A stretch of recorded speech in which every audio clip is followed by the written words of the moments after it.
pagsasabong. Pangalawa, ito ay sugal. No? Sa sugal, paswertihan lang yon. Kung mananalo kayo, swerte, may pera kayo. Kung hindi, wala talaga. Kaya sa susunod, kung mayroon kayong problema, huwag kayong magsugal dahil dagdag problema lang itong pagsusugal. Kaya pagbutihin at paggigihin nyo ang iyong buhay. No? Maghanap kayo ng trabaho. Pag may problema kayo, huwag na kayong maghanap pa ng ibang problema pa na dadagdag sa inyong problema. Dahil ito ay walang katuturan. Gawaan nyo ng paraan, gawaan nyo ng magandang bagay para masolusyonan ang inyong problema. Kaya sa susunod, yun ang leksyon sa atin. Pag may problema, huwag dagdagan ang problema. Okay? Okay po.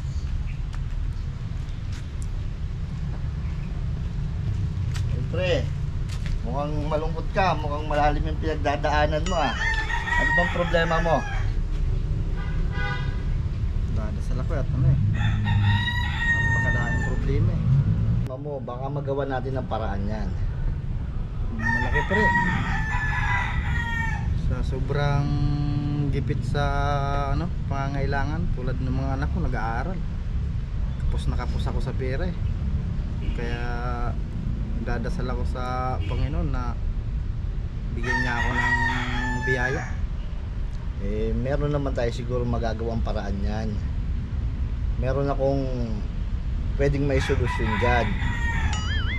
Meron akong manok na magaling yun. Mga 6 na beses nang nanalo yun.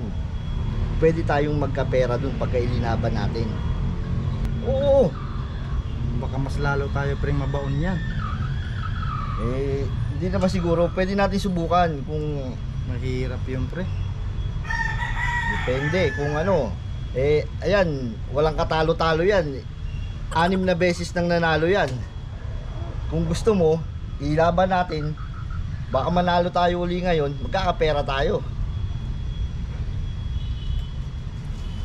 Sige pre. Ano, nandito yung manok eh. Nandito yung manok ko. Oh, ito na pre, yung manok kong pre. Sure na to. 6 na beses na itong nanalo. Ilaban natin to ngayon, mananalo tayo. Hipuin mo, maganda yung katawan yan. Ay, nga pre. Ganda nga ang katawan. Sure ka ba talaga na magkakapera tayo dito? Sure yan, panalo yan. Dahil wala pang talo yan, 6 na beses nang nanalo yan. Baka masolusyonan na yung mga problema ko. Baka dito na tayo magkapera pre. Sige pre, mananalo ngayon yan. Ha? Tara, isabong na natin yan.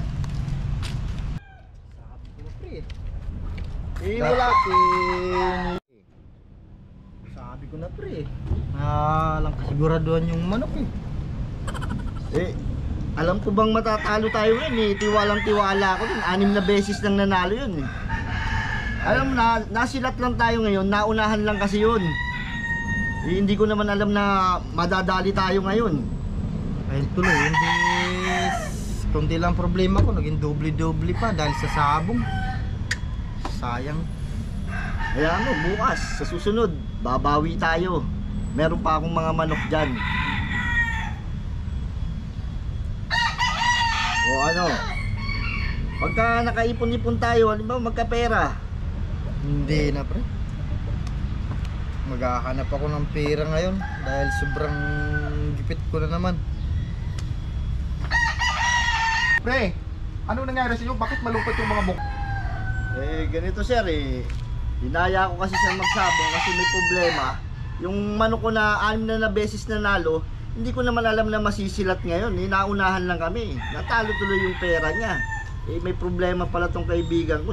Inaya ko siya na isabong namin yung natatabi ng konting pera. Doble-doble na tuloy ang problema ko ngayon sir. So yun ang problema nyo ngayon. Yun ang problema namin ngayon. Nagsabong kayo, natalo kayo, Talo po. nawalan kayo ng pera, Opo. naubusan kayo ng pera. Naubos ang pera. Oh. Unang-una, ganun talaga pagsabong. Walang katuturan yung pagsasabong. Pangalawa, ito ay sugal. No?